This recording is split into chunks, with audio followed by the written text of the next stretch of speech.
A former WWE star is set to debut in AEW, plus we're going to talk about that and so much more right here on The Ango Show.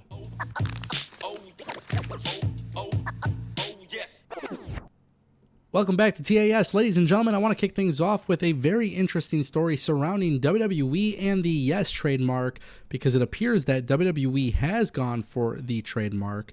And it's actually really interesting because we heard that Brian Danielson was going for the trademark, and then now it appears that WWE has actually gone for the trademark. We heard that WWE was going after them, but now according to the USPTO, WWE applied for the Yes trademark for clothing, tops, shirts, jackets, sweatshirts, hoodies, outerwear, namely coats, bottoms, pants, shorts, underwear, and so much more. They also did it for entertainment services, namely wrestling exhibitions and performances by a professional wrestler. Look, I think JD from New York actually tweeted out, he said it best. He said, if AEW is going to be petty, WWE is going to be petty right back. And that's the reality. You know, we heard of WWE, possibly getting the Lucha Bros. AEW's tacking on injury time to the contract of Rey Fenix. And because of that, is this WWE's response? I don't know. I'm not sure. We do know that, this is a very interesting time period. At Grand Slam, Bryan Danielson did do the yes chants. And look, when it comes to trademarks and stuff, I've said this before. I said it's kind of stupid to hold on to them. I understand the business aspect of it, but I do find it to be stupid to get trademarks, especially if Bryan Danielson's not actively in WWE. But again, business supersedes all of that. WWE and AEW are going to do things like this. They're going to be petty amongst each other, and that's just the simple reality. As far as WWE owning the trademark, I really don't know the purpose of them owning the trademark. It's not like Bryan is wrestling for them. It's not like he's on TV with them. And maybe it has something to do with the intellectual property because of the fact that WWE did once actually, they have the content library, but it doesn't seem like the trademark is necessary for modern times for the WWE. So ultimately, I just find this to be a very interesting story. I think this is a very weird thing for WWE to do, but it is very petty. And going back to the injury time thing, people are talking about WWE adding injury time to contracts.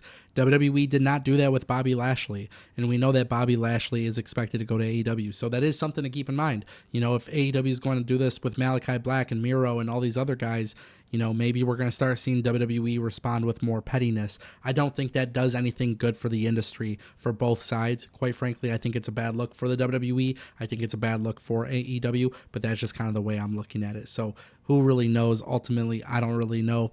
I don't really know what to make of it. But yeah, WWE has the trademark now. Don't expect to see Bryan Danielson using it in AEW, and we'll essentially just leave it at that. And that is going to bring us to our next topic. Daniel Garcia, we don't really know if he's re-signed with the company, but it appears that he is likely staying with the company. At least according to Ibu of Wrestle Purist, AEW is still confident that Daniel Garcia will re-sign with the company, and they actually have put together creative for him in the event that he does.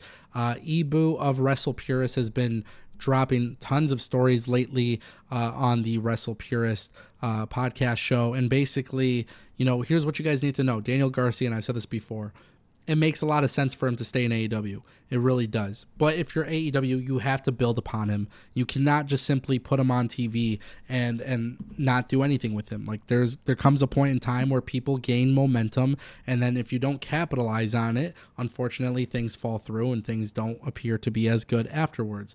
Wardlow was a perfect example of this, and I don't want to see that happen to Daniel Garcia. This guy's got the package. He can wrestle. He's got the looks. He's got all these great things that, WWE would want, and AEW currently has that. So if you're AEW, pay him the money, put him on TV, treat him as a big deal, but yes, launch him into star power, because the way that it went down with him and MJF was written on TV. Daniel Garcia has been written off TV. It was just a very big, complicated mess. Now, let's talk about some potential creative plans. Daniel Garcia has the potential to be a massive babyface for this company. And right now, Bryan Danielson is at war with the BCC. Bryan Danielson and Daniel Garcia have a little bit of history because they were trying to bring in Daniel Garcia to the Blackpool Combat Club. I would love to see Daniel Garcia come to the aid of Bryan Danielson. Not only do I find it to be incredibly logical, but it would be a really good thing for Bryan Danielson and Daniel Garcia to be in cahoots with each other, because ultimately it's going to show that everybody that Daniel Garcia is very much a big player in a small pond. So I think that is a very good thing for Daniel Garcia to be aligned there. Also, one thing I do want to throw out, if we're going to maybe exclude that example, another example of where Daniel Garcia could be really good is in the international championship picture. I think Daniel Garcia carries himself incredibly well, and I think if he were to become the international champion, he would be able to take that belt with him elsewhere. He would be a great representative for the AEW brand, and obviously right now Will Ospreay and Ricochet got their own thing going, but Daniel Garcia would be one of the guys I would go through. You look at the TNT Championship, you look at all these other title belts, Daniel Garcia should be the one carrying the brand with him wherever he goes, and that's why I would like to see him for the International Championship, not the Continental Championship, not the TNT Championship, but more specifically that. And the only thing really AEW shouldn't do is just put Daniel Garcia in Ring of Honor. Keep him on AEW television, keep him in prominent storylines, and we should be able to see him every single week.